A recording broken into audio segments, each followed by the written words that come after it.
She only wanted to work. That's it. A normal job, a paycheck, bills paid, and some peace. Then came the storm, the towering glass building, the flawless suit, and a man who looks like he's never lost a war until he looks at her. The air shifts. It's not romance. It's like an invisible alarm goes off between them. The rain fell in relentless sheets over the coastal city of Whitmore Bay, turning the streets into rivers and the sky into a canvas of angry grey. Chloe Caldwell clutched her worn leather portfolio against her chest like armor, her heart pounding as she pushed through the glass doors of Sinclair Maritime Exports. Water dripped from her auburn hair, pooling at her feet on the pristine marble floor. This was her chance. After 8 months of rejection letters and unanswered applications, someone had finally said yes. A position as administrative assistant at the largest export conglomerate in the region. She had rehearsed her introduction 100 times, pressed her best cream-colored blouse until it was immaculate, and arrived 30 minutes early. The storm had other plans. Miss Caldwell, a sharp voice cut through the lobby. A woman in her 50s with silver-streaked hair and intelligent eyes approached, her heels clicking with military precision. I'm Margaret Chen, Mr. Sinclair's executive assistant. You're rather damp. Chloe forced a smile, pushing a wet strand of hair from her face. The wind took my umbrella. I'm so sorry. No matter. Follow me. The board meeting just started, and Mr. Sinclair needs the quarterly reports delivered immediately. Margaret thrust a stack of folders into Chloe's trembling hands. Conference room, 3rd floor. Do not speak unless spoken to. The elevator ride felt eternal. Chloe caught her reflection in the mirrored walls and winced. Her mascara had survived barely, but her blouse clung to her shoulders, and her skirt was spotted with rain. She looked like a shipwreck survivor, not a professional. The conference room doors loomed before her, floor-to-ceiling glass revealing a long table surrounded by men in expensive suits. She took a breath, squared her shoulders, and entered. No one noticed her at first. They were all focused on something, someone, by the window. He stood with his back to the room, hands clasped behind him, watching the sea rage against the cliffs below. Broad shoulders filled out a perfectly tailored charcoal suit. Dark hair, slightly longer at the top, curled at the nape of his neck. When lightning illuminated the sky, she saw his reflection in the glass, a jaw that could have been carved from stone, lips pressed into a hard line, and eyes the color of the storming ocean itself. If this story is touching your heart, show your support. Leave a like, subscribe to the channel, and share it with your friends. Every action helps us keep bringing you new stories full of emotion. Ethan Sinclair, 38 years old, the man who had single-handedly rebuilt his family's empire after a scandal that had nearly destroyed everything. She had read about him in business magazines, seen his photo in the financial pages. Nothing had prepared her for the reality of him. He turned. Their eyes met across the room, and Chloe felt something shift in the air. A charge, electric and dangerous. For one breathless moment, she thought she saw surprise flicker across his features. Then something else took its place. Hatred. Pure, undisguised, burning hatred. He moved toward her, with the controlled grace of a predator, each step deliberate, each breath measured. The other executives fell silent.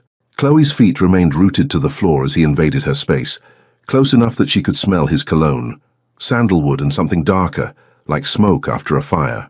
Miss Caldwell, is it? His voice was low, cutting through the silence like a blade. I hope you understand that here, we do not tolerate dishonesty. He leaned closer, his breath warm against her ear. Some surnames carry histories that cannot be easily erased. The words made no sense. She didn't know this man, had never spoken to him, never wronged him. Yet he looked at her as though she had personally destroyed everything he held dear. Heat flooded her cheeks. The eyes of every executive in the room bore into her, watching her humiliation unfold like a public spectacle. Her throat tightened, but she refused to let the tears fall. I don't understand, she whispered. Something flickered in his gaze, just for a moment, before the mask returned. He stepped back, but not before his arm brushed against hers, and she felt the warmth of him through her wet blouse. It was confusing, that warmth. It didn't match the ice in his voice. Deliver the reports and leave, he said, turning away as though she had ceased to exist. Her hands shook as she placed the folders on the table. She didn't look at anyone. Couldn't. The walk to the door felt like miles, And when she finally escaped into the hallway, she pressed her back against the wall and let out a breath she didn't know she had been holding. What had just happened? What had she done to deserve such contempt from a man she had never met? Inside the conference room, Ethan Sinclair stood at the window once more, his jaw tight, his knuckles white where his hands gripped the windowsill. He watched the storm batter the coast and tried to ignore the way his heart was racing. Caldwell. The name had haunted him for 6 years. And now she was here, in his building, with those wide hazel eyes and that trembling vulnerability that made him want to... No. He shut the thought down viciously. She was the enemy, the daughter of the man who had nearly destroyed his family. He would not let her destroy him too. 2 weeks passed, and Chloe learned to navigate the halls of Sinclair Maritime Exports like a ghost. She arrived early, left late, and kept her head down. The whispers followed her everywhere. She heard fragments in the break room, caught sidelong glances in the elevator. Nobody told her directly what she had supposedly done, but the judgment was palpable. Ethan Sinclair never spoke to her again. Not directly, but he watched. She felt his gaze like a physical weight every time she entered a room. In the morning, when she organized files in the open plan office, she would look up and find him standing by the glass partition of his corner office, coffee cup frozen halfway to his lips, eyes locked on her. He never waved, never acknowledged her, just watched. It was unnerving, it was infuriating, it was something else entirely, something she refused to name. "He's doing it again," whispered Nora Bennett, Chloe's cubicle neighbor and the only person who had bothered to befriend her. Nora was 26, wildly red-haired, and possessed absolutely no filter. The brooding boss special. You'd think he was starring in a gothic novel. "Stop it," Chloe murmured, keeping her eyes fixed on her computer screen. "He hates me, that's all." Hatred doesn't make a man stare at someone like he's trying to memorize them. Nora popped a grape into her mouth. "Trust me, sweetie. That man is fighting a losing battle with something, and it's not hatred." Chloe didn't respond. She couldn't afford to entertain such thoughts. The pattern continued. If she was in the copy room, he appeared minutes later, retrieving documents he suddenly needed. If she stayed late to finish a project, the light in his office remained on too, a silent sentinel across the building. When she walked past his door, she noticed the small tells, the way his hand went to his tie, adjusting it even when it was perfectly straight.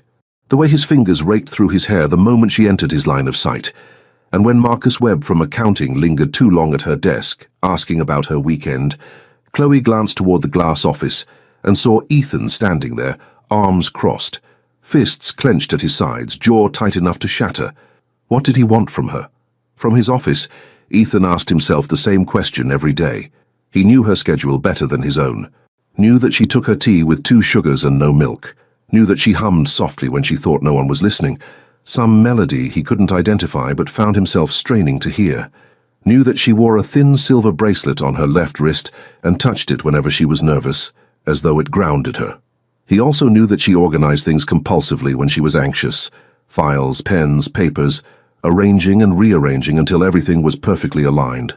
He had watched her do it after particularly difficult meetings, her delicate hands moving with quiet determination, bringing order to chaos. It was maddening. She was maddening. He had spent 6 years hating the Caldwell name, 6 years believing that her father's company had knowingly supplied the faulty equipment that caused the warehouse collapse, the accident that had injured 3 workers and triggered the lawsuits and investigations that nearly bankrupted his family. He had seen the contracts, the signatures, the evidence was irrefutable, and yet, when he looked at Chloe Caldwell, he didn't see a schemer or a fraud. He saw vulnerability wrapped in quiet strength. He saw a woman who refused to cry when he humiliated her, who held her head high despite the whispers, who worked twice as hard as anyone else just to prove she belonged. He saw soft curves beneath professional clothing, auburn hair that caught the light like autumn leaves, and hazel eyes that held questions she was too proud to ask. He saw someone he wanted to touch, to taste, to claim, and he despised himself for it. "You're going to wear a hole in the carpet," Margaret observed from his doorway, her voice dry. She had been his father's assistant before him, and she was the only person who could speak to him so plainly. "Whatever war you're waging with yourself, perhaps consider a ceasefire. I don't know what you're talking about." "Of course not." She placed a folder on his desk. The Hartwell contracts need your signature. And Mr. Sinclair, that girl has done nothing but work herself to exhaustion trying to prove herself. Whatever you think her father did, she is not him." Margaret left before he could respond. Ethan stood at the window, watching the clouds gather over the sea. Another storm was coming. He could feel it in his bones. The same way he felt Chloe's presence whenever she was near. He had built walls around himself for a reason. He had learned the hard way that trust was a luxury, that betrayal could come from the people closest to you, that love was a weakness enemies could exploit. But every time he saw her, every time she walked past his office with that quiet dignity, every time she smiled at someone who didn't deserve it, every time she bit her lower lip in concentration, another crack appeared in his defenses. He was fighting a battle he was destined to lose. And somewhere deep inside, in a place he refused to acknowledge, he wasn't sure he wanted to win. The storm arrived without warning, transforming the afternoon sky into a churning mass of black clouds. Lightning split the horizon, followed by thunder so violent it rattled the windows of Sinclair Maritime Exports. Within an hour, the streets below had become impassable rivers, and the announcement came through the building's intercom. All employees were to remain inside until conditions improved. Chloe stood at her cubicle window, watching the tempest rage. Something about storms had always unsettled her. The chaos, the unpredictability, the way they stripped away any illusion of control.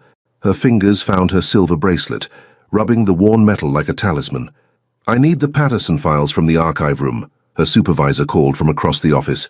"Third basement level. Can you retrieve them?" The archive room. The deepest part of the building, where old contracts and forgotten documents gathered dust in metal cabinets. Chloe nodded, grateful for a task that would occupy her mind.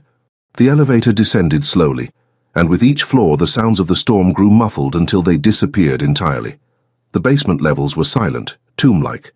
Fluorescent lights flickered overhead as she navigated the maze of shelving units, searching for the correct section. She found the Patterson files easily enough. Her organizational instincts made such tasks simple. But as she turned to leave, the light stuttered violently, plunging the room into darkness for 3 terrifying seconds before the emergency generators kicked in, bathing everything in dim amber. Her heart hammered against her ribs. The storm. It was just the storm. Chloe set the files on a nearby table and began to organize the scattered papers around her. It was a compulsion she couldn't resist. When anxiety crept in, her hands needed something to do. She straightened stacks, aligned folders, created order from chaos. The rhythmic motion calmed her racing pulse. She didn't hear him approach. "You have a fear of storms?" His voice came from the shadows, low and unexpectedly gentle. Chloe spun around, her heel catching on the uneven floor, and she felt herself falling backward. Strong hands caught her waist, pulling her upright with effortless strength. Suddenly she was pressed against a solid chest, her palms flat against the fabric of his shirt, close enough to feel his heart beating beneath her fingertips. Ethan Sinclair. His cologne enveloped her, sandalwood and smoke, and his eyes, those storm-grey eyes, were fixed on her face with an intensity that stole her breath. His hands remained on her waist, warm through the thin material of her blouse, his thumbs resting just above her hip bones. Neither of them moved. The emergency lights cast shadows across his features, softening the hard lines of his jaw, revealing something behind the mask, something that looked almost like longing. His chest rose and fell with each breath, and she realized with a start that his breathing was as unsteady as her own. For one suspended moment, Chloe thought he might kiss her. His gaze dropped to her lips, lingering there, and his grip on her waist tightened almost imperceptibly. She felt heat bloom in her chest, spreading through her limbs like wildfire. Then he closed his eyes as though fighting some internal battle, and released her abruptly. He stepped back, putting distance between them, his jaw clenched so tight she could see the muscle twitching beneath his skin. The loss of his warmth felt like a punishment. "I don't understand you," Chloe whispered, the words escaping before she could stop them. 3 weeks of confusion, of sidelong glances and silent hostility, had worn her patience thin. "I don't know what I did to deserve your contempt." Ethan's eyes snapped to hers, something dangerous flickering in their depths. "You don't know?" His voice was harsh, accusatory. "Or are you simply pretending very well?" "Pretending what?" She stepped toward him, frustration overriding her fear. I had never seen you before my first day here. I don't know you. I don't know what crime you think I've committed, but I am not whatever villain you've imagined me to be." Her words hung in the air between them. Ethan stared at her, searching her face for something. Deception, perhaps, or guilt. But what he found instead made him falter. Confusion. Genuine, absolute confusion. And beneath it, pain. The raw, unguarded pain of someone who had been wronged without understanding why. He had spent weeks cataloguing her expressions, memorizing her habits, looking for proof that she was the enemy he needed her to be. But standing here in the half-darkness, watching her fight back tears she was too proud to shed, he felt the first crack appear in his certainty. What if he was wrong? The thought was terrifying. "Your father," he said finally, the words rough. "His company, Caldwell Industrial Supplies." Recognition flickered in her eyes, followed by something else. Grief. "My father's company went bankrupt 6 years ago. He lost everything. It destroyed him." Her voice wavered. "Is that what this is about? Something connected to his business?" Ethan said nothing. He couldn't, because the grief in her voice was real, and if she was telling the truth, if she truly didn't know, then everything he believed was built on a lie. The lights flickered again, and in that moment of darkness he heard her sharp intake of breath, felt rather than saw her instinctive step toward him. When the lights stabilized, she was closer than before, her eyes wide, her hand raised as though she had been reaching for him. She lowered it quickly, embarrassment coloring her cheeks. "The storm will pass," he said quietly, his voice stripped of its earlier hostility. "It always does." He turned and walked away, leaving her alone among the dusty files and flickering lights. But his words echoed in her mind long after he had gone, carrying a weight that felt like both warning and promise. Upstairs, Ethan locked himself in his office and pressed his palms against his desk until his knuckles turned white. She didn't know. The realization was a knife twisting in his chest. And if she didn't know, then who was truly responsible? 3 days after the storm, an unmarked envelope appeared on Ethan Sinclair's desk. There was no return address, no indication of sender, only his name typed in plain black letters. Margaret claimed she hadn't seen who delivered it, and the security footage showed nothing but a courier in an unremarkable uniform, face obscured by a cap. Ethan turned the envelope over in his hands, something cold settling in his stomach. He had learned long ago to trust his instincts, and right now they were screaming that whatever lay inside would change everything. He slit it open with a letter knife and spread the contents across his desk. Photocopies of contracts, the same contracts he had studied obsessively 6 years ago, the ones bearing Robert Caldwell's signature, the ones that had damned an entire family. But these copies were different. Alongside them was a forensic analysis report, dated 3 weeks prior, from a handwriting expert with impeccable credentials. The signatures were forged. Ethan read the report twice, then a third time, his hands beginning to tremble. The expert's conclusion was unequivocal.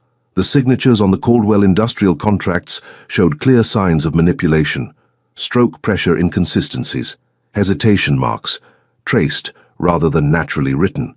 Robert Caldwell had never signed those documents. Someone had framed him. The room seemed to tilt. Ethan braced himself against the desk, his mind racing through 6 years of certainty, 6 years of blame, 6 years of hatred directed at a family that had never deserved it, at a woman who had never deserved it. Her face flashed before him, those hazel eyes filled with confusion and pain, the tremor in her voice when she defended herself in the archive room. She had been telling the truth. She truly hadn't known, and he had humiliated her, publicly, cruelly, for sins she had never committed. The guilt was suffocating. He cancelled his remaining meetings and locked his office door. The cleaning staff found him there at midnight, surrounded by towers of old files. His tie loosened and his eyes bloodshot. He had pulled every document related to the warehouse incident, every email, every memo. He was searching for the truth he should have sought years ago. The pattern emerged slowly, like a photograph developing in darkness. The original accusation against Caldwell Industrial had come from an internal audit, an audit conducted by his own company's financial department. The department headed, at the time, by his closest friend and minority partner, Julian Cross. Ethan leaned back in his chair, staring at the ceiling. Julian had been there through everything. The crisis, the lawsuits, the rebuilding. He had offered support when Ethan's father retreated into depression and shame. He had helped restructure the company's finances. He had been a brother in everything but blood. But the audit trail didn't lie. Every piece of damning evidence against Caldwell Industrial could be traced back to Julian's department. And now, with the forensic report proving forgery, the question became inescapable. Who had access to create those fake contracts? Who benefited from having a convenient scapegoat? The answer made Ethan sick. He thought of Chloe, of the way she organized papers when she was anxious, the way she bit her lip when concentrating, the quiet dignity with which she had endured his cruelty. He thought of her father, a man who had lost everything, whose reputation had been destroyed by lies. He thought of the words he had spoken to her on her first day, sharp and cutting, designed to wound. Some surnames carry histories that cannot be easily erased. He had been wrong, so completely, devastatingly wrong. The weight of it pressed down on him until he could barely breathe. He had prided himself on control, on logic, on never acting without evidence. Yet he had condemned an innocent woman based on documents he never thought to question, because it was easier to have someone to blame. Because blaming her meant he didn't have to examine his own failures. The first light of dawn was painting the sky grey when Ethan finally rose from his desk. His body ached, his eyes burned, but his mind was clear for the first time in years. He needed to make this right. Not just with Chloe, though God knew he owed her more apologies than words could convey, but with the truth itself. If Julian had orchestrated this fraud, there had to be a reason. There had to be more evidence hidden somewhere, more secrets waiting to surface. But first, he needed to see her. He walked to the window and watched the city wake below. Somewhere out there, Chloe Caldwell was starting her day, probably dreading another shift in an office where she was treated like a pariah. Because of him, because of his arrogance and his blindness.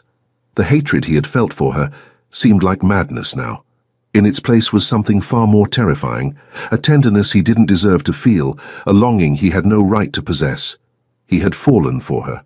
Somewhere between the watching and the wanting, between the storms and the silences, he had fallen completely. And now he understood that it wasn't inconvenient attraction he had been fighting.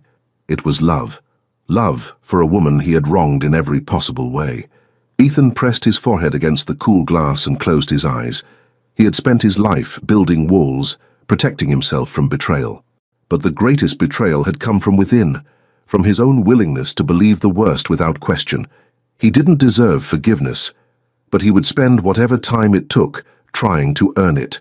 Something had changed in Ethan Sinclair, and Chloe couldn't understand what. It began with small things, so small she almost convinced herself she was imagining them. He held the elevator door when he saw her approaching, something he had never done before. He nodded at her in the hallway, a brief acknowledgement that felt monumental compared to weeks of cold silence. When she dropped a stack of papers outside the conference room, he appeared beside her instantly, kneeling to help gather them, his fingers brushing against hers in a way that sent electricity shooting up her arm. "Thank you," she had murmured, startled.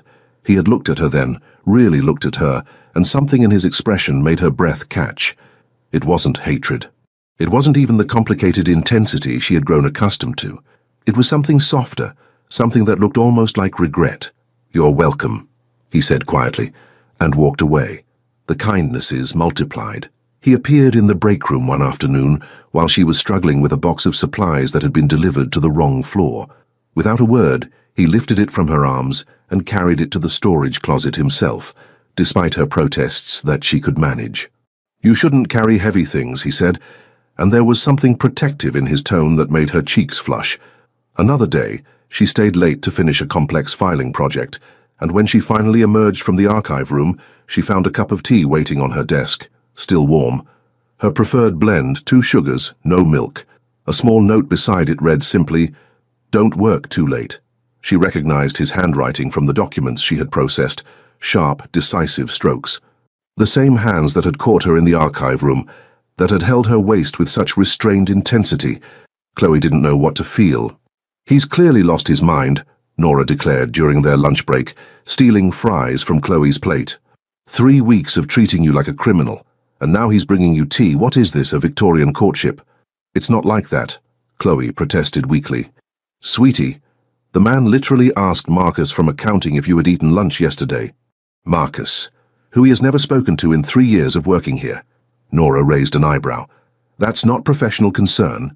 That's obsession. The word lingered in Chloe's mind long after lunch ended. She watched him now, the way he had watched her before. She noticed how he adjusted his tie whenever she entered a room, how his eyes tracked her movements, even when he was speaking to someone else. She noticed, too, the shadows under his eyes, the tension in his shoulders, as though he was carrying a weight that threatened to crush him. Part of her wanted to hate him for what he had done, for the public humiliation, for the weeks of whispered accusations, for making her feel like a fraud in a job she had worked so hard to earn. That part was furious at these sudden kindnesses, which felt like salt in wounds that hadn't yet healed. But another part, a treacherous, foolish part, couldn't help but respond to the gentleness she saw emerging beneath his cold exterior, couldn't help but wonder what had changed, and why. The confrontation came on a rainy Thursday evening. Chloe had stayed late again, and when she finally gathered her things to leave, she discovered that the storm outside had intensified into a downpour. She stood in the lobby, staring at the sheets of water cascading past the glass doors, calculating how thoroughly soaked she would be by the time she reached the bus stop. "I'll drive you home." She turned to find Ethan standing behind her, car keys in hand, his expression unreadable. "That's not necessary," she said automatically. "It's raining." "I've survived rain before." "Not like this." He stepped closer and she caught the scent of his cologne, sandalwood and smoke, the smell that haunted her dreams. "Please, let me do this." There was something in his voice that made her hesitate. Not command, but request, almost pleading. Against her better judgment, she nodded. The drive was silent at first, the only sounds the rhythmic sweep of windshield wipers and the rain drumming against the roof. Chloe stared out the window, hyper-aware of his presence beside her, of the warmth radiating from his body, of the way his hands gripped the steering wheel, strong, capable hands that she remembered too well against her waist. When they reached her modest apartment building, he pulled to the curb but didn't unlock the doors. Instead, he turned off the engine and sat in the darkness, his jaw working as though wrestling with words he couldn't quite speak. "Why are you doing this?" The question escaped her before she could stop it. "The kindness, the tea, the—" She gestured vaguely at the car, at the rain, at everything. "This sudden change. I don't understand." Ethan was quiet for a long moment. Then he turned to look at her, and the rawness in his eyes made her heart stutter. "Because I was wrong." Wrong about what? About everything. His voice cracked on the last word, rough with emotion she had never heard from him before. Slowly, as though moving through water, he raised his hand and brushed his knuckles against her cheek. The touch was feather-light, reverent, asking permission rather than taking. She shivered, but didn't pull away. "I thought you were guilty of something terrible," he continued, his thumb tracing the line of her jaw. "But you never were, and I hurt you." "Badly?" Before she could respond, before she could process the confession, the touch, the overwhelming proximity of him, he withdrew his hand and stepped out of the car. The door slammed shut, and she watched through the rain-streaked window as he disappeared into the storm, leaving her more confused than ever, but also, for the first time in weeks, feeling something other than pain, something dangerously close to hope. The truth emerged not with a whisper, but with an explosion. It began with a routine compliance audit, standard procedure for a company of Sinclair Maritime's size. But when the external auditors started examining recent financial transactions, they stumbled upon irregularities that couldn't be explained away. Encrypted files on company servers, unauthorized communications with competitors, a trail of breadcrumbs leading to a betrayal years in the making. Julian Cross had been selling proprietary information to rival shipping companies. Ethan received the report on a grey Tuesday morning, sitting in his office with the city sprawling beneath him. He read it 3 times, each pass driving the knife deeper. His best friend, his partner, the man who had stood beside him through the darkest chapter of his family's history, the same man who had apparently orchestrated that darkness in the first place. The auditors had connected the dots that Ethan had begun tracing himself, the fraudulent contracts blaming Caldwell Industrial, the conveniently timed evidence that had surfaced exactly when it was needed, the anonymous accusations that had destroyed a family's reputation and nearly bankrupted Sinclair Maritime, all of it traced back to Julian's careful manipulation. He had needed a scapegoat. Robert Caldwell's small company had been perfect, vulnerable, easily crushed, with no resources to fight back. Julian had forged the signatures, planted the evidence, and watched as everyone blamed the innocent, while he positioned himself as the loyal friend, helping to rebuild what he had secretly torn down. For 6 years, Ethan had trusted this man with his company, his secrets, his family name. For 6 years he had blamed the wrong people. The office door opened, and Julian walked in with his usual easy smile, a coffee cup in each hand. "Morning. Go look like someone stole your favorite ship." He set one cup on Ethan's desk and settled into the chair across from him, completely at ease. "The Henderson contract came through, by the way. We should celebrate." Ethan studied his friend. No, not friend, never truly a friend, with new eyes. The charming smile that had fooled everyone. The casual confidence that masked calculated ambition. How had he never seen it before? "Tell me about Caldwell Industrial," Ethan said quietly. Julian's smile flickered, just for a moment. "Ancient history. Why bring that up now?" "Because I have a forensic analysis proving the signatures on those contracts were forged." Ethan leaned forward, his voice dangerously soft. "Because I've spent the last week tracing every piece of evidence back to its source, and because every trail leads to you, Julian." The mask didn't fall immediately. Julian laughed, a practiced sound of disbelief. "You can't be serious. I'm your partner. I helped you rebuild this company. You destroyed it first."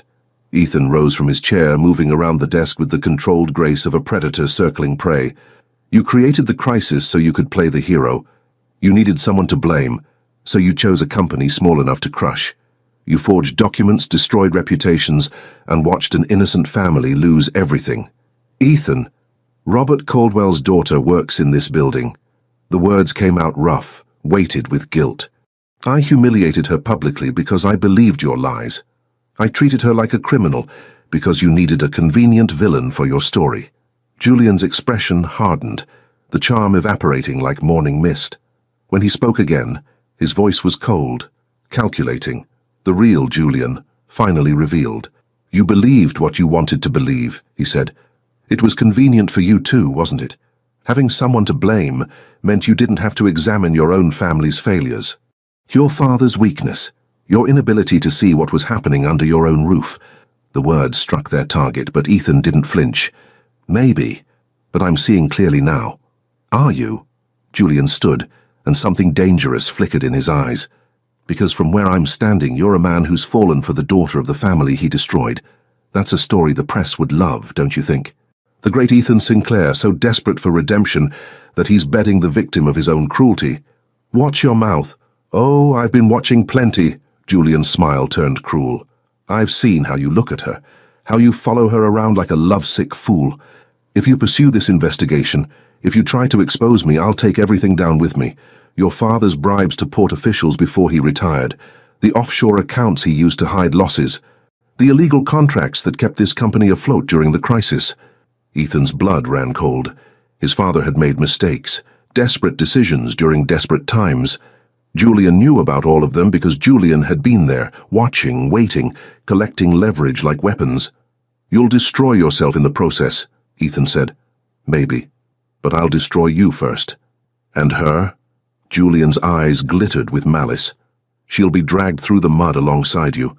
Everyone will know that the noble director fell for the fraud's daughter. Her name will be synonymous with scandal.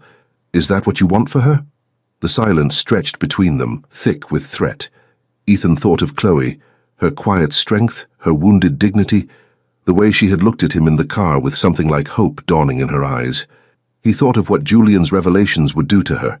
The whispers would become roars. The judgment would be merciless. She would never escape the shadow of a scandal she had no part in creating. He couldn't do that to her, not after everything he had already put her through. "What do you want?" Ethan asked, the words bitter on his tongue. Julian straightened his tie, victory smooth on his features. "I want you to forget this conversation ever happened. Drop the investigation and stay away from Chloe Caldwell. Permanently." He walked to the door, pausing with his hand on the frame. "Think about it, Ethan. You've always been good at making the smart choice. Don't let sentiment cloud your judgment now." The door clicked shut behind him, and Ethan stood alone in his office, trapped between the woman he was learning to love and the truth that could destroy them both. He had always prided himself on fighting for what was right, but this time, fighting might cost Chloe everything, and that was a price he wasn't willing to let her pay. The change was immediate and devastating. One day Ethan was brushing his knuckles against her cheek, confessing that he had been wrong about everything, and the next he had become a ghost. He cancelled their scheduled meetings. He avoided the floors where she worked. When their paths crossed in the hallway, inevitable in a building they both occupied, he looked through her as though she didn't exist, his jaw set in that hard line she remembered from her first day. It was worse than the hatred. At least hatred was something. This was nothing. This was erasure. Chloe told herself it didn't matter. She had survived his cruelty before. She could survive his indifference now. But the ache in her chest told a different story. Somewhere between the storms and the silences, between his unexpected kindnesses and that devastating touch in the car, she had begun to hope, to imagine, to want. Now that hope felt like a wound that wouldn't heal. "He's protecting you," Margaret said one afternoon, appearing at Chloe's desk with a stack of documents that didn't need delivering. The older woman's eyes were knowing, sympathetic. "I've worked for the Sinclair family for 30 years. I know when that man is running towards something and when he's running away. Right now he's running away, but not from you, from something that threatens you." "I don't understand," Chloe whispered. "Neither does he most of the time." Margaret squeezed her shoulder gently. "But I've never seen him look at anyone the way he looks at you. Whatever is happening, don't give up on him yet." But days turned into weeks, and the distance only grew. Ethan buried himself in work, emerging from his office only for essential meetings. The shadows under his eyes deepened. He stopped eating lunch. Chloe noticed because she noticed everything about him now, cataloguing his habits the way he had once catalogued hers. She watched him wage a silent war with himself, and she was powerless to help. Nora had theories, of course. "He's clearly going through something massive. My money's on a corporate scandal. Or maybe he discovered he's secretly adopted. Or, oh, maybe he's in witness protection, and his cover is about to be blown." "You read too many novels," Chloe said, but she couldn't muster a smile. "And you're falling for him," Nora replied softly, all humor gone from her voice. "Despite everything he did to you, despite every reason you have to hate him." Chloe didn't deny it. What would be the point? The truth was that she had seen behind Ethan Sinclair's mask. She had glimpsed the vulnerability beneath the control, the loneliness beneath the authority. She had felt his hand tremble when he touched her cheek, heard his voice crack when he admitted he was wrong. Whatever darkness he was fighting now, she knew it wasn't indifference. But knowing didn't make the silence any easier to bear. The breaking point came on a Friday evening. Chloe had stayed late to finish a project, and the office was nearly empty when she finally gathered her things. The elevator doors opened on the executive floor. She had pressed the wrong button, distracted by exhaustion, and she found herself face to face with Julian Cross. Miss Caldwell. His smile was warm, welcoming, and something about it made her skin crawl. "Working late again? Ethan really should give you a raise for all your dedication." She forced a polite smile. "Just finishing up. Good evening, Mr. Cross." "Julian, please." He stepped closer, blocking her path to the elevator. "You know, I've been meaning to talk to you. There are some opportunities opening up in my department. Someone with your work ethic would be a valuable addition." "That's very kind, but I'm happy where I am." "Are you?" His eyes glittered with something she couldn't name. "Because from what I've observed, your current position hasn't exactly been welcoming. Ethan can be harsh, unforgiving. I've seen how he treats people he considers beneath him." The words stung because they held a kernel of truth, but something in Julian's tone felt wrong, too smooth, too calculated, like a trap being carefully set. "Mr. Sinclair and I have a professional relationship," she said carefully. "If you'll excuse me." "Of course." He stepped aside, but as she passed, he added quietly, "Just remember, Chloe, not everyone in this building has your best interests at heart. Some people are very good at pretending to care while they're actually using you. Be careful who you trust." She didn't respond, but his words echoed in her mind as she rode the elevator down, twisting and coiling like snakes. Was he warning her about Ethan? Or was there something else beneath the surface, something she couldn't quite see? The answer came 3 days later, in fragments of overheard conversation. Chloe had gone to the supply closet on the 4th floor for printer paper, and the door had swung shut behind her, leaving her in the narrow space between shelving units. She was reaching for the paper when voices drifted through the vent, clear, distinct, unmistakable. Can't believe Cross actually threatened him. A woman's voice, hushed with scandal. "I heard he has dirt on the whole Sinclair family. Old secrets. The kind that could destroy reputations. And he's using it to control Ethan." A man's voice, incredulous. "That's blackmail. Keep your voice down." "But yes, apparently. Someone said Cross told him to stay away from that new girl, the Caldwell one, or he'd release everything to the press. Drag her through the mud, too." Chloe's heart stopped. "So Ethan's protecting her, by pushing her away?" "Seems like it. Cross knows Ethan's fallen for her. He's using it as leverage." The voices faded as the speakers moved away, but Chloe remained frozen in the supply closet, her mind reeling. Blackmail. Julian Cross was blackmailing Ethan, using her as a weapon. And Ethan, proud, controlled, stubborn Ethan, was sacrificing his own happiness to protect her from a scandal she didn't even know existed.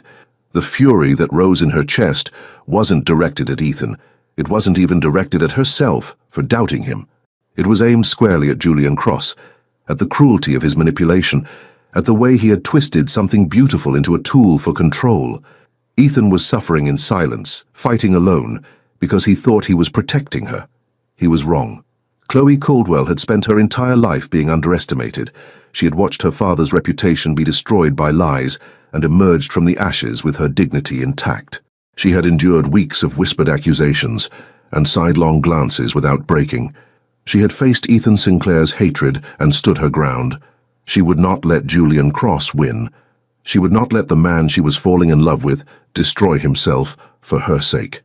The supply closet door swung open and Chloe stepped out with fire in her eyes and a plan forming in her mind. If Ethan wouldn't fight for himself, she would fight for him. It was time to end this. The days that followed were a masterclass in determination.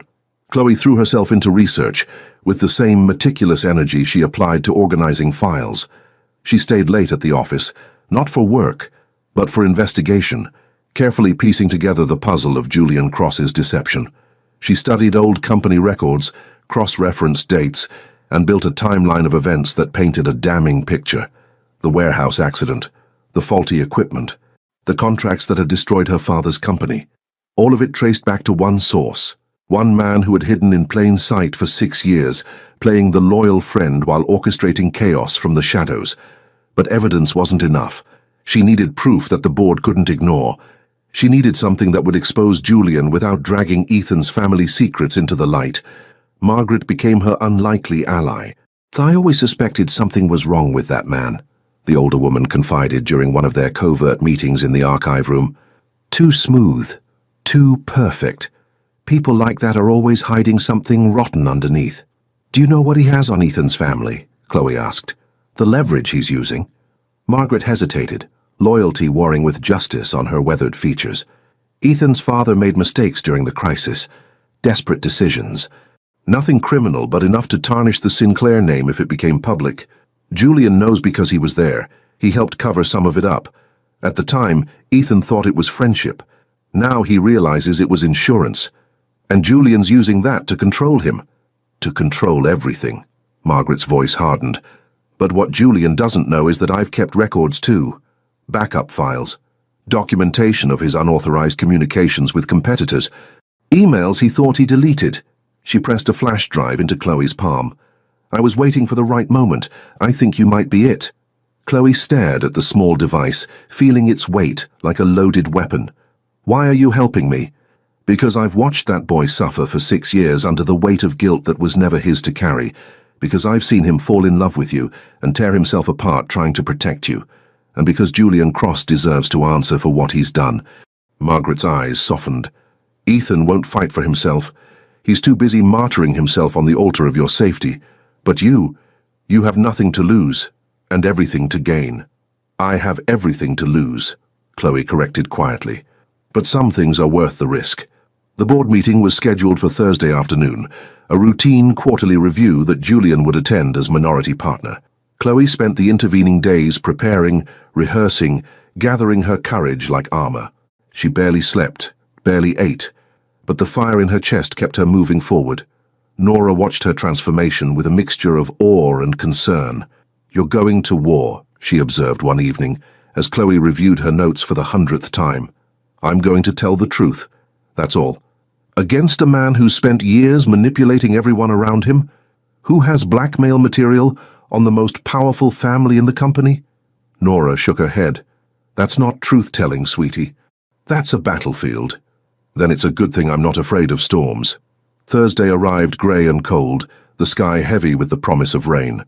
Chloe dressed carefully, a tailored burgundy dress that made her feel powerful, heels that added inches to her height, her silver bracelet secure on her wrist. She looked at herself in the mirror and saw someone she barely recognized. Not the nervous girl who had stumbled into Sinclair Maritime Exports soaking wet, but a woman ready to fight for what mattered, for who mattered. The board meeting was already in progress when she reached the conference room.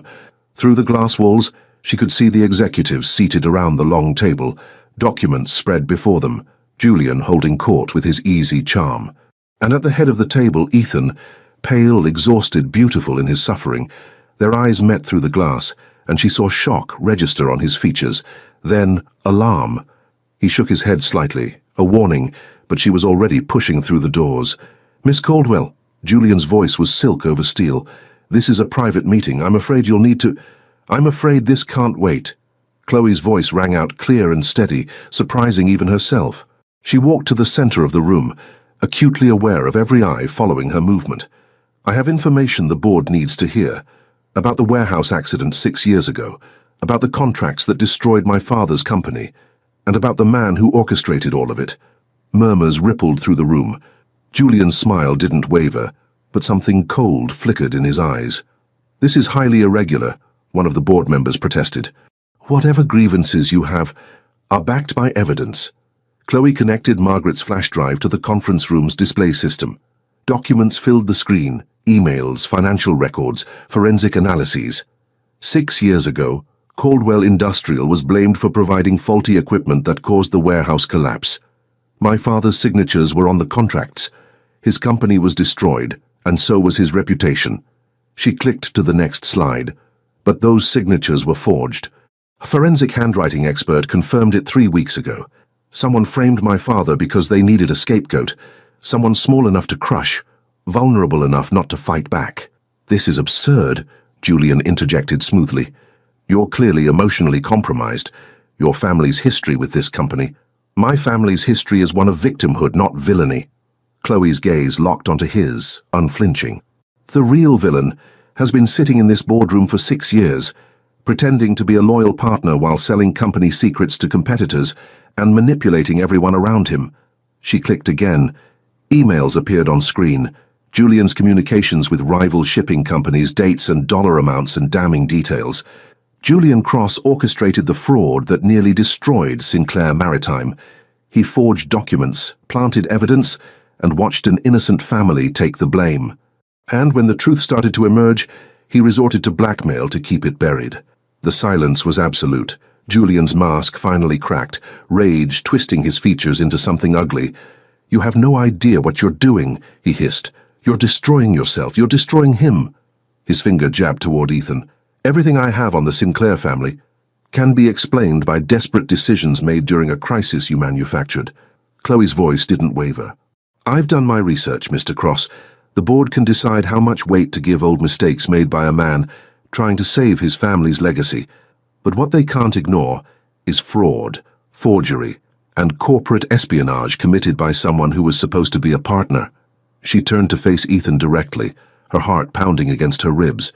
"You tried to protect me by pushing me away, but I don't need protection from the truth. I need you to stop fighting alone." The silence stretched, heavy with years of deception finally exposed to light. Then Ethan rose from his chair, and for the first time in weeks, he truly looked at her. And what she saw in his eyes took her breath away. The boardroom erupted into chaos. Voices overlapped, demands for explanations, accusations, the sharp crack of Julian's palm against the table as he tried to regain control. But the evidence on the screen was irrefutable, and even his silver tongue couldn't spin lies fast enough to cover the magnitude of his betrayal. "This is a setup," Julian snarled, his composure finally shattered. "She's manipulating all of you. Her family has every reason to want revenge against this company. Her family was innocent." Ethan's voice cut through the noise like a blade, silencing the room. He hadn't moved from his position at the head of the table, but his presence seemed to fill every corner.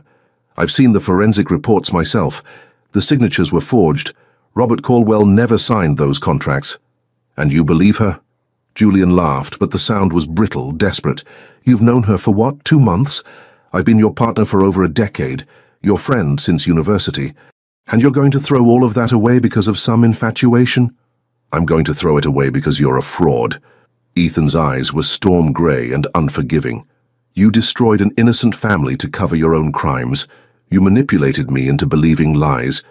And then you used that manipulation to blackmail me into silence. He stepped around the table, moving closer to Julian with each word. You threatened to destroy her if I didn't comply. You used her as a weapon against me. Because you were stupid enough to fall in love with her. Julian's voice cracked with rage. I saw it happening. The way you watched her, followed her, couldn't stay away. It was pathetic. The great Ethan Sinclair, brought low by a pretty face and a sob story. I was brought low by trusting you. The words landed like a physical blow. Julian staggered back, and for one moment Chloe saw something flicker across his features. Not remorse exactly, but recognition. The recognition of a man who had gambled everything and lost. I want him removed from the premises immediately, Ethan continued, turning to address the board. And I'm requesting a formal vote to terminate his partnership and pursue legal action for corporate espionage and fraud. The vote was swift and unanimous. Julian Cross was escorted from the building by security, his threats echoing down the hallway, until the elevator doors closed and silenced him. The board members filed out afterward, murmuring among themselves, casting curious glances at Chloe as they passed. Margaret appeared briefly to squeeze her hand and whisper, "Well done, dear," before disappearing to manage the aftermath. And then it was just the two of them. Ethan stood by the window, his back to her, shoulders rigid with tension. Rain had begun to fall outside, soft at first, then harder, streaking the glass like tears. The city lights blurred into watercolor smears of gold and white. Chloe's heart hammered against her ribs. The adrenaline that had carried her through the confrontation was fading, leaving something raw and trembling in its place. She had done what she came to do. She had exposed the truth, defended him, fought for him. But now what? Why did you do that? His voice was quiet, almost lost beneath the drumming of the rain. He still hadn't turned around. Because someone needed to fight for you. She moved closer, drawn to him by something stronger than gravity. The way you fought for me without me knowing. I treated you terribly. The words came out rough, torn from somewhere deep. I humiliated you. I made your life miserable based on lies I never bothered to question. You should hate me. Maybe I should. She was close enough now to touch him, but she held back, giving him space to breathe. But hate isn't what I feel when I look at you, Ethan. He turned then, and the devastation on his face nearly broke her. His eyes were red-rimmed, his jaw tight, his hands clenched at his sides as though he was physically restraining himself from reaching for her. You could have been destroyed today, he said hoarsely. Julian wasn't bluffing. He would have dragged your name through the mud, exposed every rumor, every lie. You risked everything. I risked everything for you. She stepped closer still, close enough to feel the heat radiating from his body, to smell his cologne, sandalwood and smoke, the scent that had haunted her dreams. Because you were worth it. Because watching you suffer alone was worse than any scandal Julian could manufacture. Chloe. Her name on his lips was a prayer, a plea. I don't deserve you. Probably not. A small smile tugged at her lips, trembling at the edges. But you're stuck with me anyway. Something broke in him then, the last remnant of control he had been clinging to. His hands found her waist, pulling her against him with an urgency that stole her breath. His forehead pressed against hers, their noses brushing, their breath mingling in the narrow space between them. I have wanted to do this since the moment I saw you, he whispered, his voice ragged with restraint. Standing in that doorway, soaking wet, looking at me like I was a monster. I wanted to hate you so badly, because the alternative was this. This feeling that I couldn't control, couldn't contain, couldn't stop no matter how hard I tried. Her hands rose to cup his face, her thumbs tracing the sharp lines of his cheekbones. He leaned into her touch like a man starved for tenderness, his eyes falling closed. Then stop trying, she breathed. He kissed her. It wasn't gentle, not at first. It was 6 years of misplaced hatred and 2 months of denied longing pouring out in a single devastating moment. His mouth claimed hers with a desperation that made her knees weak. One hand splayed across her lower back, the other tangled in her hair, angling her head to deepen the kiss. She tasted coffee and something sweeter beneath it, felt the tremor in his hands as they held her, heard the low groan that rumbled in his chest when she pressed closer. The glass wall was cool against her back. She hadn't realized they were moving until she was pinned there, the city sprawling beneath them, the rain streaming down around them like a curtain. When they finally broke apart, gasping for air, his forehead dropped to her shoulder. She felt his breath hot against her neck, felt the rapid pound of his heart against her chest. "I'm not letting you go," he murmured against her skin. "I spent weeks trying to protect you by staying away, and it nearly destroyed me. I can't do it again. I won't." She threaded her fingers through his hair, holding him close. "Then don't." He lifted his head, and the look in his eyes, fierce, tender, utterly vulnerable, made her heart ache with the intensity of it. "My storm," he whispered, brushing a strand of hair from her face. "You walked into my life like a tempest and changed everything." She smiled, really smiled, for the first time in weeks. "I prefer to think of myself as the calm after the storm." "No." He kissed her again, slower this time, savoring. "You're both, and I intend to spend a very long time learning every part of you." Outside, the rain continued to fall, but inside that glass-walled room, with the city lights glittering below and his arms wrapped around her, Chloe Caldwell felt something she hadn't felt in years. She felt home. The weeks that followed were a delicate dance of secrecy and stolen moments. They agreed, without needing to discuss it explicitly, that discretion was necessary.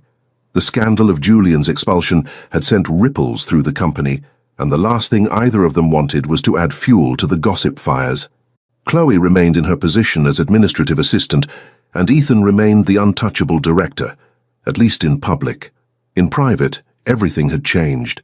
It started with small things: a brush of fingers when he handed her a document, a lingering glance across a crowded conference room, the way his hand would find the small of her back, just for a moment, when they passed each other in empty hallways. Each touch was a secret language only they understood, a promise, whispered without words. Their first proper date happened 3 days after the boardroom confrontation. Ethan picked her up in his sleek black car, looking almost nervous, a sight that made Chloe's heart flutter. The great Ethan Sinclair, who commanded boardrooms and rebuilt empires, fidgeting with his cufflinks like a teenager before prom. "Where are we going?" she asked as they pulled away from her apartment building. "Somewhere no one will recognize us." A small smile played at the corner of his mouth. "I hope you like Italian." The restaurant was a tiny, family-owned trattoria tucked away in a neighborhood far from the business district. Red checkered tablecloths, candles dripping wax onto wine bottles, an elderly couple arguing good-naturedly in the kitchen. It was the last place anyone would expect to find the CEO of Sinclair Maritime Exports. "How did you find this place?" Chloe asked, sliding into the booth across from him. "Margaret." His eyes crinkled with amusement. "She said it was the most romantic restaurant in the city, and that I desperately needed romance lessons." Chloe laughed, a real laugh, bright and unguarded. Something in Ethan's expression softened at the sound, as though he was committing it to memory. "I think I like Margaret more every day," she said. "She's insufferable." But his tone was affectionate. "She's also been asking pointed questions about my sudden improvement in mood. I suspect she knows exactly what's happening and is enjoying watching me squirm." The evening unfolded with surprising ease. They talked about everything and nothing: favorite books, childhood memories, embarrassing stories from university. Chloe learned that Ethan had wanted to be a marine biologist before family obligation pulled him into business. He learned that she had once accidentally set her college dormitory's kitchen on fire trying to make toast. "Toast," he repeated, incredulous. "How do you set fire to toast?" "It was a very complicated toaster." She covered her face with her hands, laughing. "And there may have been a dishcloth involved and possibly some cooking spray." "You're a menace." But he was grinning, that rare, full smile that transformed his entire face, from intimidating to breathtaking. "And yet here you are sharing bread with me." She tore off a piece of the warm focaccia between them. "Very brave of you, considering." He caught her wrist as she reached across the table, his thumb tracing circles on her pulse point. The playful atmosphere shifted into something heavier, charged. "I would face far worse than kitchen fires for you." he said softly, and her breath caught at the sincerity in his voice. Their lunches became ritual. Every Tuesday and Thursday they met at different restaurants, always small, always discreet, always carefully chosen to avoid prying eyes. Sometimes they talked through entire meals, words tumbling over each other in their eagerness to share. Other times they sat in comfortable silence, content simply to be near each other. Ethan developed a habit of adjusting whatever she was wearing, straightening the collar of her blouse, smoothing a wrinkle in her sleeve, tucking a strand of hair behind her ear. It was unconscious, almost compulsive, and it made her feel cherished in a way she had never experienced before. "You're doing it again," she pointed out one afternoon, as his fingers brushed the strap of her bag, centering it on her shoulder. He blinked, seeming genuinely unaware. "Doing what?" "Fussing over me like I'm a precious artifact that might shatter." A flush crept up his neck, Ethan Sinclair, blushing, and he cleared his throat awkwardly. "I don't know why I do that. I want everything about you to be perfect, even though you already are." Chloe's heart melted into a puddle somewhere in the vicinity of her shoes. She had her own tells, of course. The lip-biting habit intensified whenever he was near, her teeth worrying her lower lip, until he would lean in and press a kiss there, murmuring, "Stop that. It's distracting." "Good distracting or bad distracting?" she asked one evening as they lingered in his car outside her apartment. "Catastrophically distracting." His voice dropped to that low register that made her shiver. "Do you have any idea what it does to me when you do that in meetings? I lose entire sentences. Important sentences. Maybe I should do it more often then. Keep you humble." He silenced her with a kiss that left them both breathless. The intimacy between them grew in layers. They learned each other's rhythms, each other's boundaries. Ethan discovered that Chloe needed time to process difficult emotions, that pushing her for answers only made her retreat. Chloe discovered that Ethan's controlling tendencies masked a deep fear of losing the people he loved, that his need to protect was rooted in past helplessness. They didn't rush. Neither of them wanted to. "I've spent so long building walls," Ethan confessed one night as they walked along the harbor, the moon casting silver ripples across the water. "Trusting you feels like standing at the edge of a cliff, terrifying and exhilarating at once." Chloe squeezed his hand. "You don't have to jump alone. I'll be right there beside you." He stopped walking, turning to face her fully. The moonlight caught his features, highlighting the vulnerability he usually kept hidden. "I don't know what I did to deserve you walking into my life," he said quietly, "but I'm grateful for every storm that brought you to my door." She rose on her tiptoes and kissed him softly, pouring everything she couldn't say into the gentle pressure of her lips against his.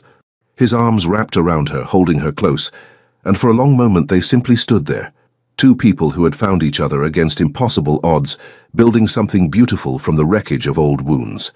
The secrets they kept from the world only made their private moments more precious, but both of them knew that eventually the secrets would have to end, and when they did, everything would change again. Winter arrived with a vengeance, draping Whitmore Bay in sheets of frost and turning the harbor into a glittering expanse of ice-touched waves. The holiday season brought decorations to every storefront and fairy lights to every lamppost, transforming the city into something out of a storybook. For Chloe, the magic wasn't in the lights or the festive displays. It was in the way Ethan looked at her across crowded rooms, in the warmth of his hand, finding hers beneath restaurant tables, in the quiet moments they carved out of busy days, building a world that belonged only to them. 2 months had passed since their first kiss in the boardroom, 2 months of stolen glances and secret smiles, of learning each other's hearts, one conversation at a time. The scandal surrounding Julian Cross had faded into old news, replaced by fresh corporate dramas and seasonal distractions. Life at Sinclair Maritime had normalized, or as normal as it could be when the CEO was desperately in love with his administrative assistant. Not that either of them had said the words yet. Chloe felt them constantly, pressing against her ribs like wings trying to unfold. Every time Ethan laughed at one of her terrible jokes, every time he remembered some small detail she had mentioned weeks ago, every time he looked at her as though she had hung the moon and stars just for him, she loved him.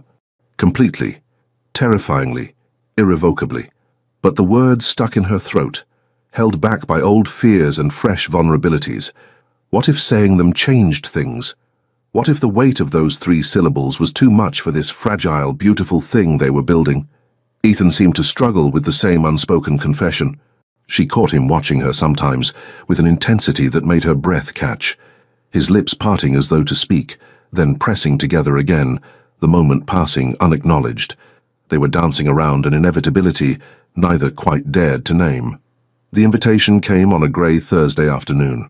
"I want to take you somewhere this weekend," Ethan said, appearing at her desk with 2 cups of tea, her favourite blend, 2 sugars, no milk, somewhere away from the city, away from everything. Chloe looked up, her heart quickening at the significance she sensed beneath his casual tone. "Where?" "My family has a house on the coast, about an hour north of here." He set her tea down, his fingers brushing against hers in that deliberate way that always sent sparks up her arm. "It's quiet, private. I thought—" He paused, vulnerability flickering across his features. "I thought we could use some time. Just us. Just us." The words hung in the air, weighted with implication. She knew what he was asking, knew what this invitation meant. They had been careful, patient, holding back the tide of desire that threatened to overwhelm them every time they touched. But patience had its limits, and they had reached theirs weeks ago, sustaining themselves on kisses that ended too soon, and embraces that never lasted long enough. "Yes," she said softly. "I'd like that." The drive up the coast was beautiful despite the winter chill. Bare trees lined the winding road, their branches reaching toward a sky the color of pewter. Ethan drove with one hand on the wheel and the other resting on her knee, his thumb tracing absent patterns that made concentration impossible. "Tell me about the house," Chloe said, needing the distraction. "My grandfather built it in the 50s. It's nothing fancy. Stone walls, big windows facing the sea. There's a fireplace that takes up half the living room." His voice softened with memory. "I used to spend summers there as a boy, before everything became complicated, before the company consumed every waking moment. It sounds peaceful." It was. Is. He glanced at her, something tender in his expression. "I haven't been back in years. I wanted the first time to be with you." The house emerged from the coastal fog like a dream, a sturdy stone cottage perched on a cliff overlooking the churning winter sea.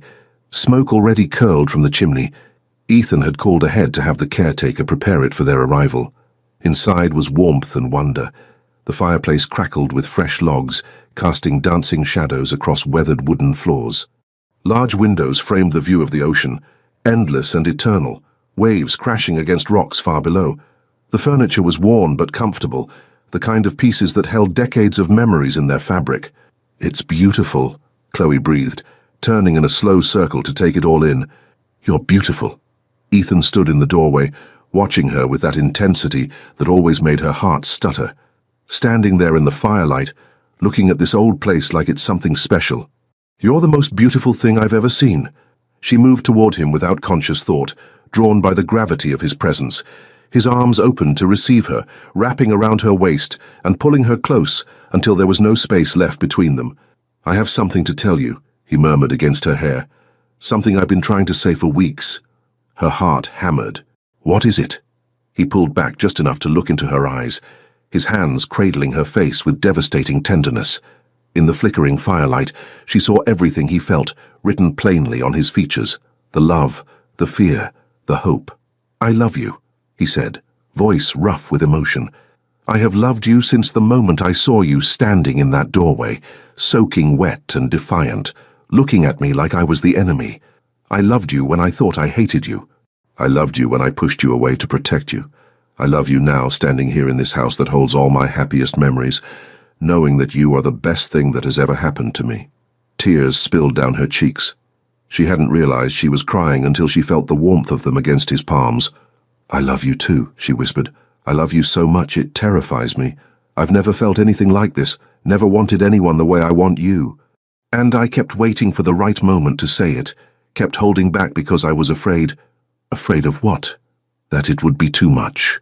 That I would be too much." He kissed away her tears, his lips gentle against her cheeks, her eyelids, the corners of her mouth. "You could never be too much," he said fiercely. "You are everything. Everything I never knew I needed.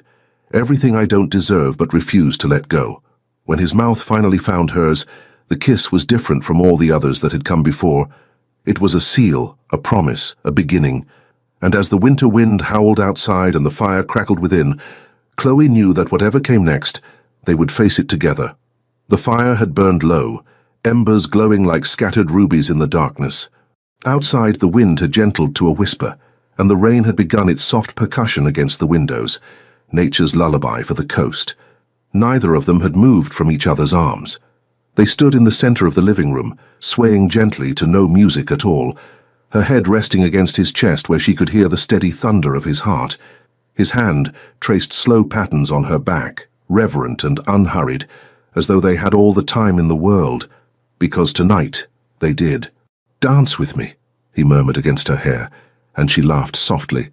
"We are dancing. There's no music. I don't need music." He pulled back just enough to look at her, his eyes dark in the firelight. "I just need you."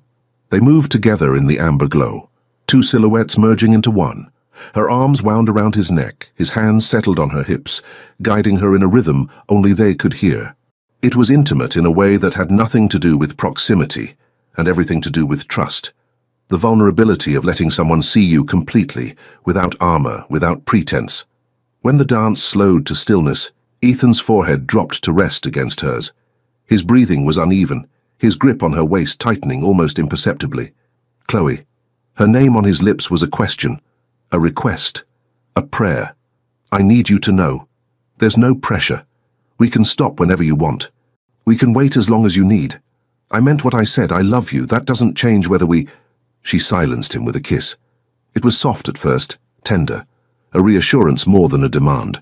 But when she felt him respond, when his hands slid up her back and his mouth opened against hers, the tenderness ignited into something deeper, something that had been building for months, held in check by circumstance and caution. "I don't want to wait," she breathed against his lips. "I want this." "I want you." A sound escaped him, low, almost pained, and then he was lifting her, one arm beneath her knees, the other supporting her back. She gasped, clinging to his shoulders as he carried her down the hallway, his steps sure despite the darkness. The bedroom was cool but not cold, moonlight filtering through gauze curtains to paint silver patterns on the bed. He set her down on her feet beside it, his hands trembling slightly as they framed her face. "I have imagined this," he confessed, voice rough, "more times than I should admit, but nothing in my imagination compares to you, to this moment." She reached up and began to loosen his tie, her fingers clumsy with nervous anticipation. He stood perfectly still, letting her work, watching her face with an intensity that made her cheeks flush. "You're shaking," he observed softly. "So are you." A surprised laugh escaped him. He caught her hands, bringing them to his lips, pressing kisses to her knuckles. "I suppose I am. You do that to me. Make me forget how to be controlled, how to be careful." He turned her hand over and kissed her palm, her wrist, the sensitive skin of her inner arm. "How to be anyone but a man desperately in love with you." The words dissolved the last of her nervousness. This was Ethan, the man who had frustrated her, infuriated her, and ultimately captured her heart completely. The man who had learned her habits and honored her boundaries, who had fought his own nature to give her space and time. She trusted him absolutely. She trusted him with everything. "Then stop being careful," she whispered. "Just be with me." What followed was a conversation without words, a language of touch and breath and heartbeat. He undressed her slowly, his fingers tracing each newly revealed inch of skin as though mapping undiscovered territory.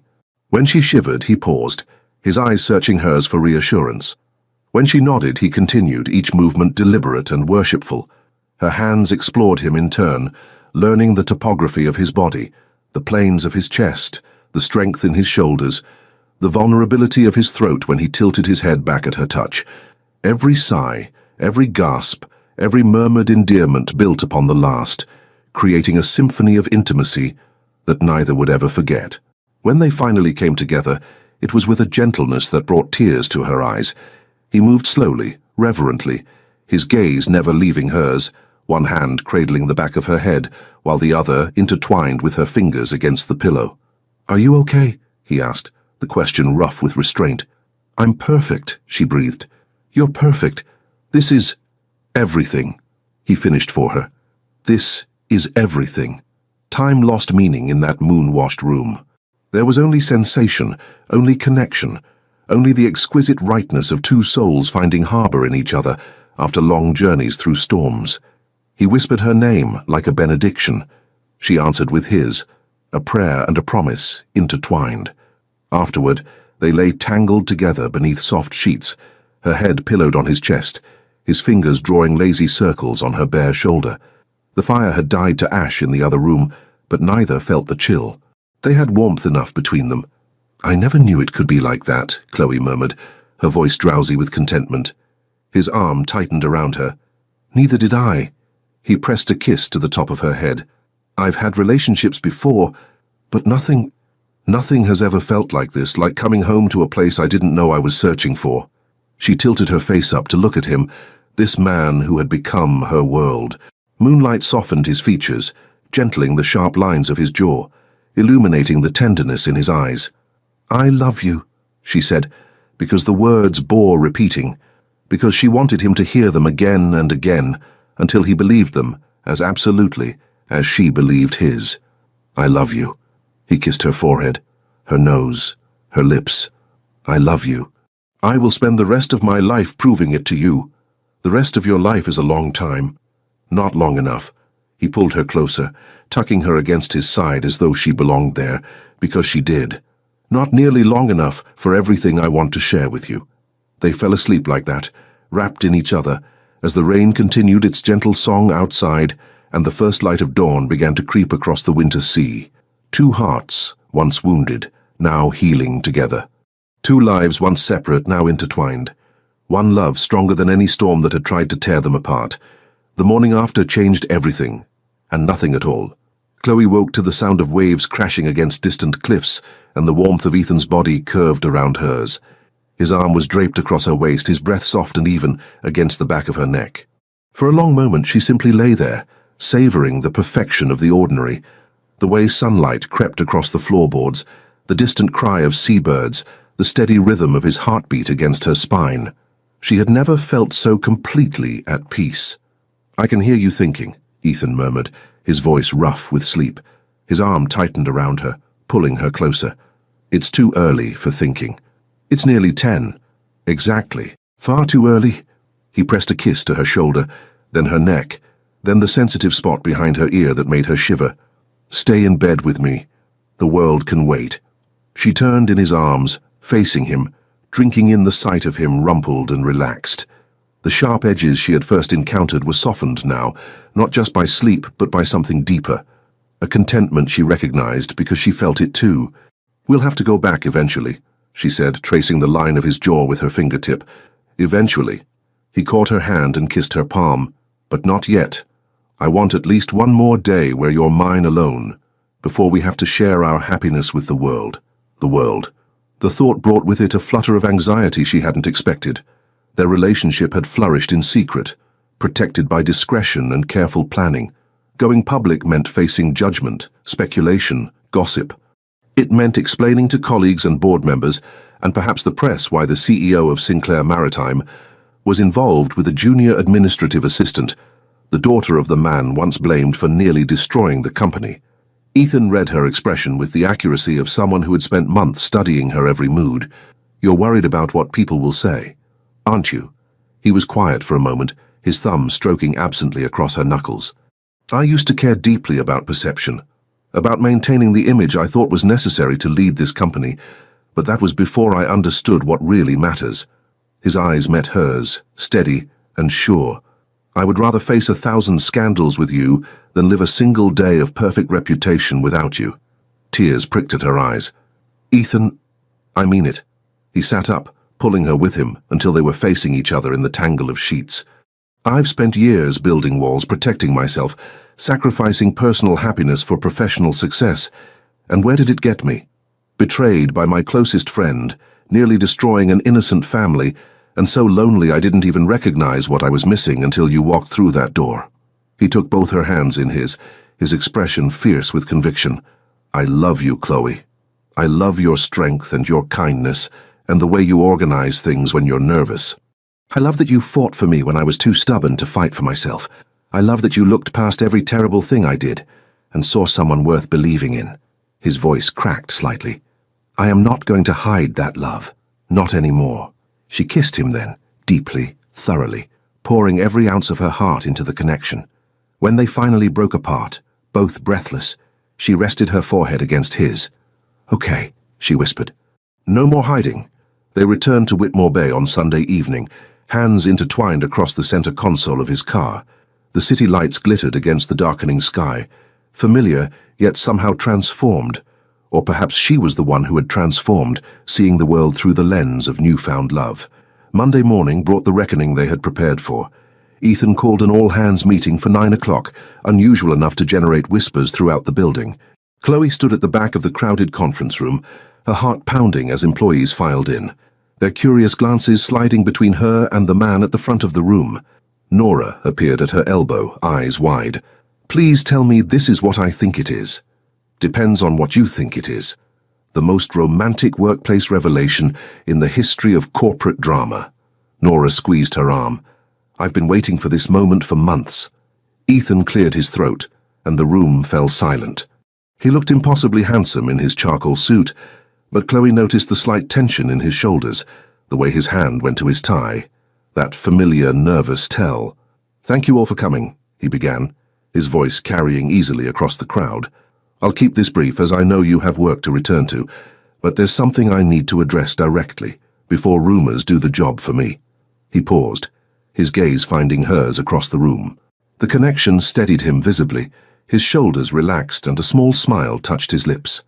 "Many of you know Miss Caldwell, who joined us several months ago as an administrative assistant. Some of you may also know the complicated history between her family and this company. A history built on lies and manipulation, orchestrated by someone we all trusted." His jaw tightened briefly at the reference to Julian. "What you may not know is that during the process of uncovering those lies, I came to know Chloe Caldwell as a person of extraordinary integrity, courage, and grace." The room was utterly silent, every eye fixed on their CEO. "I also fell in love with her." A collective intake of breath rippled through the crowd. Chloe felt heat flood her cheeks, but she held Ethan's gaze, drawing strength from the love she saw reflected there. "This company has always valued honesty and transparency," he continued. "I owe you both. Chloe and I are in a relationship. It began after the events surrounding Julian Cross's departure, and it has become the most important thing in my life outside of my responsibility to all of you." He straightened, his voice firm with conviction. "I understand there may be questions, concerns, even disapproval. I welcome honest conversation about any of it. But I will not apologize for loving someone who has made me a better man, and who, through her bravery, helped save this company from a threat none of us saw coming." His eyes found hers one final time. "Some storms destroy. Others clear the air and make room for new growth. Chloe Caldwell is my clear sky, and I intend to spend the rest of my life being grateful that she walked into my world." The silence stretched for one breathless moment. Then Margaret started clapping. Others joined tentatively at first, then with growing enthusiasm. Nora was openly crying. Even the board members present nodded with what looked remarkably like approval, and Chloe, standing at the back of the room with tears streaming down her face, had never loved him more. Spring arrived in Whitmore Bay like a long-awaited guest, draping the coastal city in blossoms of pink and white. The hills beyond the harbor erupted in color, wildflowers carpeting the cliffsides, cherry trees lining the promenades, the sea itself softening from winter's steel gray to a gentle turquoise that mirrored the cloudless sky. 6 months had passed since Ethan's public declaration, 6 months of building a life together, one ordinary day at a time. Chloe stood at the window of their shared apartment, his penthouse which had somehow become hers too, her books mingling with his on the shelves, her coffee cup taking its place beside his in the cabinet. Below, the city hummed with weekend energy, families pushing strollers along the waterfront, couples holding hands on restaurant terraces, the world continuing its eternal dance of beginnings and endings. She pressed her palm against the glass, watching the sun paint diamonds on the waves. So much had changed since that stormy day when she had stumbled into Sinclair Maritime, soaking wet and terrified, clutching her worn portfolio like a shield. She barely recognized that girl anymore, or perhaps she had simply grown into who she was, always meant to be. "You're doing it again." Ethan's voice came from behind her, warm with amusement. She turned to find him leaning against the bedroom doorway, 2 cups of tea in his hands, watching her with that look that still made her heart skip after all these months. "Doing what?" "Standing by windows, looking contemplative." He crossed the room and handed her a cup. Her favorite blend, 2 sugars, no milk. Always exactly right. Should I be concerned about the depth of your thoughts? Only that they're all about you. She took a sip, savoring the warmth. I was thinking about how different everything is now, how different I am. Better different? The best different. She set down her tea and wrapped her arms around his waist, resting her cheek against his chest. His heartbeat was steady beneath her ear, the sound that had become her favorite lullaby, her anchor in every storm. I never imagined I could be this happy. His arms encircled her, pulling her close. Neither did I. He pressed a kiss to the top of her head. I spent so many years convinced that happiness was weakness, that caring for someone meant giving them the power to destroy you, and then you came along and destroyed every defense I had, and somehow that destruction felt like salvation. She tilted her face up to look at him, drinking in the features she had memorized 100 times over. The sharp jaw, softened now by a genuine smile, the storm-grey eyes, clear and peaceful as a summer sky, the mouth that had learned all her favorite ways to be kissed. I love you, she said, because the words never got old, because she wanted him to hear them every day for the rest of their lives. I love you. He brushed a strand of hair from her face, his touch reverent as always. Which is why I have something to ask you. Her heart stuttered. Ask me what? Instead of answering, he stepped back and reached into his pocket. When his hand emerged, it held a small velvet box, midnight blue, the color of the ocean at dusk. Chloe's breath caught in her throat. Ethan sank to one knee before her, right there in the sunlit living room, with the spring breeze drifting through the open window and the sound of the sea as their only witness. Chloe Caldwell, he said, his voice rough with emotion, you walked into my life like a storm and washed away everything I thought I knew. You showed me that strength isn't about walls. It's about having the courage to let them fall. You fought for me when I was too proud to fight for myself. You loved me when I didn't deserve it. And you continue to love me in ways I spend every day trying to be worthy of. He opened the box, revealing a ring that sparkled with the fire of 1,000 captured stars, a princess-cut diamond flanked by smaller sapphires the color of winter waves. I want to spend the rest of my life waking up next to you. I want to hold your hand through every storm and dance with you in every moment of peace. I want to build a family with you, grow old with you, love you until my last breath and beyond. His eyes glistened with unshed tears. Will you marry me? Chloe was crying before he finished speaking, tears streaming down her cheeks unchecked. She dropped to her knees in front of him, cupping his face in her hands. Yes, she whispered. Yes, yes, 1,000 times, yes.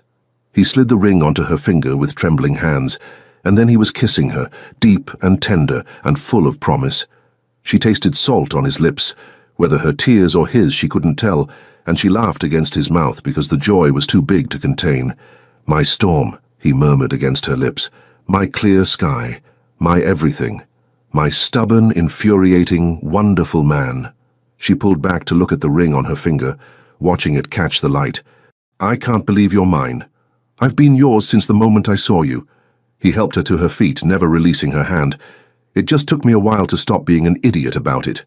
They stood together at the window, watching the spring afternoon unfold below. Children chased butterflies in the park. A street musician played something soft and sweet. The world turned on, indifferent to the miracle happening in this sunlit room, and yet somehow made more beautiful by it. Margaret is going to be insufferable about this, Chloe said. She's been dropping hints about wedding venues for months. Ethan laughed, the sound rich and free. She already has a folder prepared. She showed me last week. Of course she does. He wrapped his arms around her from behind, resting his chin on her shoulder as they gazed out at the glittering sea. The company was thriving. The scandal was ancient history. And before them stretched a future bright with possibility. Years of laughter and challenge, of mundane mornings and extraordinary nights, of a love that had been forged in storm and tempered in the quiet fire of commitment. Ready for forever? Ethan asked softly. Chloe leaned back against him, her heart full to bursting. With you, she said. I'm ready for anything. And outside the window, the flowers continued to bloom. Leave your comment and share this story with someone special. It truly helps us keep bringing new stories to you. And if you want to follow every chapter of this emotional journey, subscribe to the channel and turn on the notification bell. Your support makes all the difference.